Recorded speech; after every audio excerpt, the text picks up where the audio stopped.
Salut à tous les investisseurs sans cravate, on se retrouve pour une nouvelle vidéo de la longue série présentation et analyse des sociétés du CAC 40. Aujourd'hui donc on s'attaque au secteur de la consommation non cyclique et au sous-secteur de l'agroalimentaire pour présenter le groupe Danone. Danone, c'est un petit peu l'entreprise dont vous consommez les produits au quotidien sans forcément le savoir. Le groupe est en compétition directe avec la multinationale suisse Nestlé que vous connaissez tous très bien.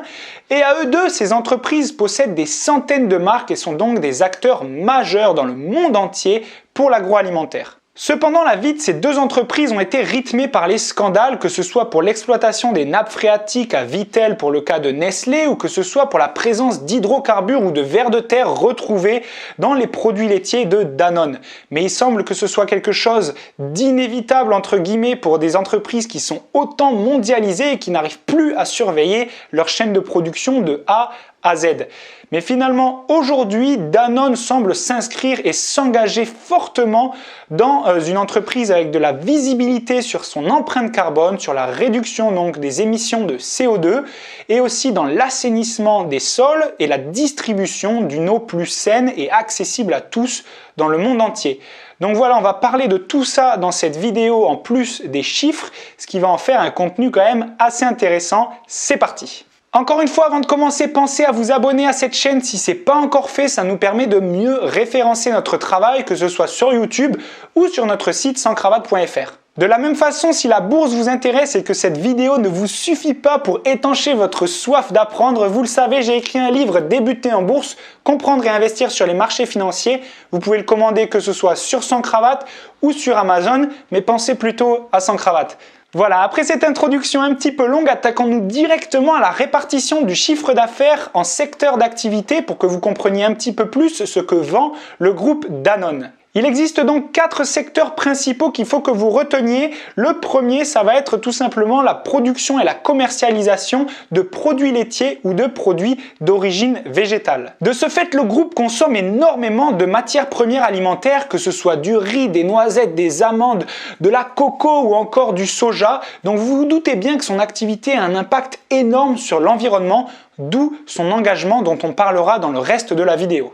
Ensuite, le deuxième et troisième secteur d'activité sont regroupés sous le même nom, celui des produits spécialisés. Le premier volet, c'est pour tout ce qui concerne l'alimentation infantile, celle des nourrissons donc, comme par exemple avec la marque Blédina. Et le deuxième volet, c'est celui de la santé. En effet, donc, le groupe produit et commercialise des denrées spécifiques pour des gens qui souffrent de certaines pathologies. Enfin, le quatrième secteur d'activité, donc, c'est celui de l'exploitation de l'eau et de la distribution et commercialisation, donc, de bouteilles, que ce soit des eaux pétillantes ou des eaux plates. Evian, Volvic, Badois ou encore Aqua sont donc des marques qui appartiennent au groupe Danone. En 2019, le groupe compte plus de 194 sites de production et emploie plus de 104 000 personnes. Au niveau des acquisitions et des cessions, il faut savoir que le groupe se spécialise de plus en plus dans le secteur de la santé et a donc abandonné certaines boissons dont les bières et les champagnes. Finalement, dernièrement en 2019, ils ont racheté la marque Michel et Augustin que vous connaissez bien et qui est distribuée partout en France. En ce qui concerne la répartition géographique du chiffre d'affaires, je ne vais pas pouvoir ici vous énumérer tous les pays dans lesquels la société est présente, mais retenez simplement que plus de 20% de ses revenus sont générés en Amérique du Nord et 9% environ en France. Cependant, c'est quand même intéressant de savoir que l'entreprise accroît sa présence dans les pays sous-développés avec une et une seule devise, être climate safe, deforestation free et water secure, c'est vraiment leur mot d'ordre en ce moment et vous allez comprendre ensuite comment l'entreprise donc s'engage. Avant donc de parler de ces différents engagements, j'aimerais présenter le board de direction et surtout le PDG Emmanuel Faber. Emmanuel Faber, c'est vraiment une personnalité importante du business français. On le sait, il a été diplômé de HEC, il est encore très impliqué dans cette école, il fait pas mal de conférences qui sont disponibles sur YouTube et il est aussi très engagé, il est connu pour être engagé en tout cas, que ce soit au niveau environnemental ou social. Sortant de HEC, il était prédestiné donc à être DAF, c'est-à-dire directeur financier, activité qu'il a exercée dans diverses entreprises avant 1997, date boîte à laquelle il intègre le groupe Danone, il gravit les échelons pour finalement être directeur général de la zone Asie-Pacifique, puis finalement devenir donc directeur général du groupe Danone Monde. Alors depuis le début de la vidéo, je vous bassine avec le terme engagé, mais engagé dans quoi, engagé comment et quelles sont vraiment les missions que se donne le groupe Danone et Emmanuel Faber. Comme je sais que c'est quelque chose d'hyper important pour tout le monde, j'ai vraiment pris même le temps d'écrire sur un petit calepin les différents engagements donc, de l'entreprise Danone pour pouvoir vous les énumérer et ne rien oublier. Donc Emmanuel Faber, il crée Danone Communities avec le prix Nobel de la paix Mohamed Younous. Et donc l'objectif de Danone Communities, c'est vraiment de réduire la pauvreté et l'exclusion sociale. L'objectif de Danone Communities, c'est vraiment de booster l'entrepreneuriat et la justice sociale dans les pays sous-développés pour réussir à créer de la compétitivité même dans ces pays qui sont moins favorisés que les autres. Donc ça concerne le social, mais aussi Danone est très engagé au niveau environnemental. D'ailleurs, ils nous promettent qu'en 2050, ils seront à 0 d'émissions CO2 et jusqu'à maintenant, ils font en sorte de compenser en replantant des millions et des millions d'arbres, en créant des hectares de forêt pour faire en sorte d'avoir une transition donc vers le zéro carbone, chose qui actuellement est très difficile pour eux. Ils se sont donc fixés plusieurs steps, il me semble qu'en 2035 ils seront à moins 50% d'émissions et en 2050 donc ils arriveront sur les zéros. De la même façon, le groupe Danone a toujours été très présent dans les meetings justement pour l'environnement, donc la COP21, la COP23 et dernièrement ils ont rejoint l'initiative 4 per 1000. 4 pour 1000 donc en français, c'est une initiative, un collectif d'entreprises qui s'engage vraiment à réduire ses émissions carbone et à augmenter la séquestration de carbone dans les sols.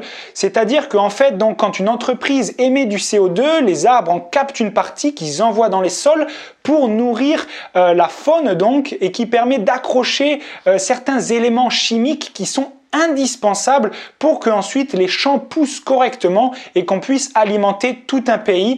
Donc ça, c'est l'initiative 4 per 1000. Je vous mets un lien dans la description pour que vous compreniez mieux de quoi il s'agit.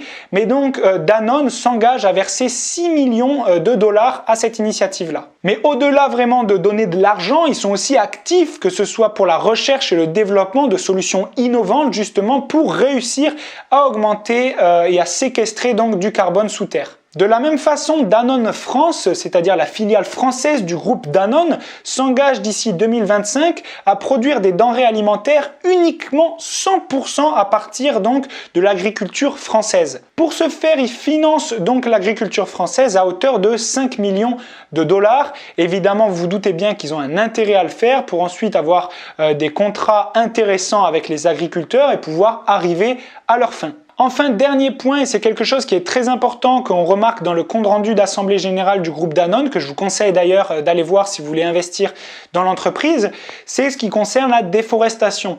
Comme on l'a dit au début, donc le groupe dépend énormément de produits, de matières premières donc alimentaires, comme par exemple l'huile de palme, qui a été vraiment au cœur des scandales avec les déforestations et le malheur qui est subvenu aux orang-outans qui habitaient ces forêts-là.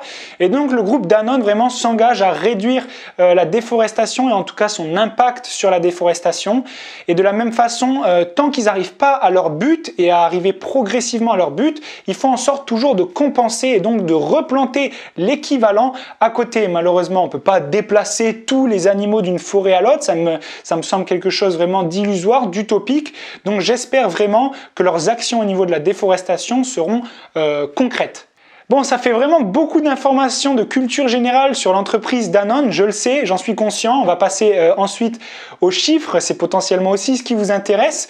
Mais justement, je sais qu'il y en a beaucoup de nos jours qui veulent vraiment investir avec éthique et donc il est vraiment très important d'avoir connaissance de ces différents éléments. Alors il faut savoir que pour mon analyse financière, j'ai vraiment regardé les deux groupes Danone et Nestlé pour pouvoir comparer donc les différents ratios financiers et éléments du bilan comptable. Et il faut se dire que vraiment dans ce secteur-là, qui malgré tout est un secteur défensif, il y a vraiment des belles structures financières et des belles marges. Vous allez voir ça de suite. En 2019, le groupe réalise un chiffre d'affaires d'environ 25 milliards d'euros, un résultat d'exploitation de 3,8 milliards d'euros et un résultat net proche des 2 milliards. Cela signifie qu'en termes de marge, ils sont au-dessus de 15% pour la marge d'exploitation et au-dessus des 10% pour la marge nette. En regardant un petit peu sur Zone Bourse les différents éléments, je remarque évidemment une dette très importante et donc une valeur d'entreprise costaud par rapport au chiffre d'affaires que l'entreprise dégage. Et finalement, quand je vais regarder chez Nestlé, c'est un peu la même chose, mais on retrouve vraiment des dettes qui sont maîtrisées puisque à chaque fois, chaque année, on se rend compte que cette dette diminue au profit d'un résultat d'exploitation qui lui augmente. En termes de ROA et de ROE, on respecte nos critères pour investir dans une entreprise. Le ROA est au-dessus des 5%, il est même vers les 6%. Et le ROE, lui, est au-dessus des 15%, donc c'est quelque chose de très intéressant. On le rappelle, le ROE, c'est tout simplement la rentabilité des capitaux. C'est donc la capacité d'une entreprise à faire de l'argent, tout simplement, et à transformer 1 euro de capital, ici en 1,15 € de capital, puisqu'on est sur un ROE de 15%. En termes de valorisation, il faut savoir que donc pour une action qui actuellement tourne aux alentours des 70 €, l'entreprise a un BNPA qui lui est plus aux alentours des 3,9 €. Donc bon, on retrouve là une caractéristique vraiment d'entreprise plutôt défensive, mais ça reste quand même quelque chose de tout à fait intéressant, malgré des PER qui sont assez élevés, donc que ce soit aux alentours des 17-18 pour Danone, et quand je regarde par rapport à Nestlé, il est encore plus élevé, il est plus vers les 24-25. Pour finir, on va parler de dividendes puisque l'entreprise Danone vient tout juste de distribuer donc sa convocation pour l'Assemblée Générale qui se tiendra en juillet et dedans elle annonce donc qu'il y aura le vote d'un maintien du dividende donc à 2,1 € et pour cela, pour financer en fait le dividende, ils vont aller puiser de plus d'1 milliard d'euros dans le report à nouveau qui avait été effectué les années précédentes. Donc ils avaient constitué ce report à nouveau pas pour rien, il est là pour ça, mais ils vont quand même en bouffer une bonne partie pour pouvoir distribuer donc les dividendes aux actionnaires malgré une activité qui aura un petit peu ralenti avec la crise. Voilà, je suis vraiment lessivé. Cette analyse, elle a été très longue, elle m'a demandé beaucoup de travail, donc j'espère que ça vous a plu et j'espère que vous allez y payer un peu plus attention, que ce soit à cette chaîne ou à l'entreprise Danone. Hein. Et évidemment, n'hésitez pas à vous poser des questions et à me poser des questions aussi en commentaire ou sur Instagram et à partager, liker cette vidéo, faire le maximum de bruit pour faire connaître Sans Cravate tout simplement et l'équipe qu'il y a derrière. Sur ce, je vous dis à bientôt dans une prochaine vidéo. Ciao l'investisseur!